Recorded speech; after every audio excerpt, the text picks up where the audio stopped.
আসসালামু আলাইকুম। উম্মে মিতাস ব্লগে সবাইকে স্বাগতম জানিয়ে শুরু করছি আজকের ব্লগ। আজকে আমরা বাসার সবাই মিলে গিয়েছিলাম বাণিজ্য মেলায়, আর এই দিনটা ছিল বাণিজ্য মেলার শেষ দিন, 31শে জানুয়ারি। তো আমি এর আগে এই জায়গাটা যখন হয়েছে পূর্বাচলে আমি এই প্রথম এসেছি। তো প্রথমে এসে আমার কাছে গেটটা দেখে খুবই ভালো লেগেছে। মেলার ভিতরে ঢুকে আমাদের পরিচিত এক ভাইয়ের দোকানে গিয়েছি, সেখানে দেখি ওনার ঘড়ি, বেল্ট, জুতা সব চামড়ার জিনিসপত্র নিয়ে বসেছে।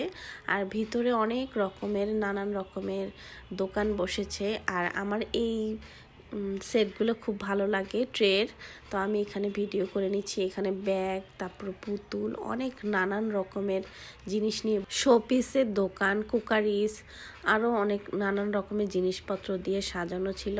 তবে এই মেলার ভিতরে আমার একটা জিনিস ভালো লাগেনি, সেটা হচ্ছে মানুষ অনেক ময়লা ফেলে রেখেছে। সেখানে কোনো ডাস্টবিন দেখতে পাইনি, যেখানে সেখানে ময়লা ফেলে রাখা একদম ঠিক না।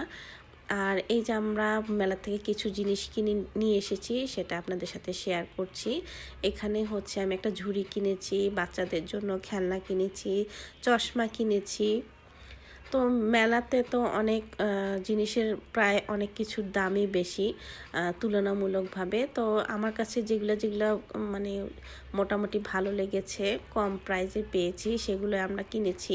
বাচ্চাদের জন্য ডুগডুগি কিনেছি, খেলনা কিনেছি। আসলে বাচ্চারা এগুলাই কিন্তু পছন্দ করে, মেলাতে গেলে কিন্তু এগুলো কিনতে চায়।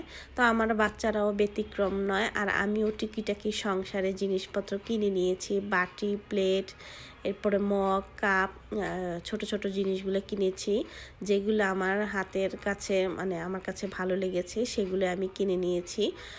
তো মেলাতে ঘুরতে কিন্তু সবারই কিন্তু ভালো লাগে, কিনি আর না কিনি সকলের কিন্তু একটু ঘুরতে ভালো লাগে। তো আমার এই ভিডিওটা কেমন লাগলো আপনাদের কাছে? সবাই ভালো লাগলে একটু লাইক, কমেন্টস এবং আমার সাথে থাকবেন। এই যে আমি এখানে প্লেটও কিনেছি। তো আজকে এই পর্যন্ত। সবাই ভালো থাকবেন, সুস্থ থাকবেন, আর আমার জন্য দোয়া করবেন। আজকে এই পর্যন্তই। আল্লাহ হাফেজ।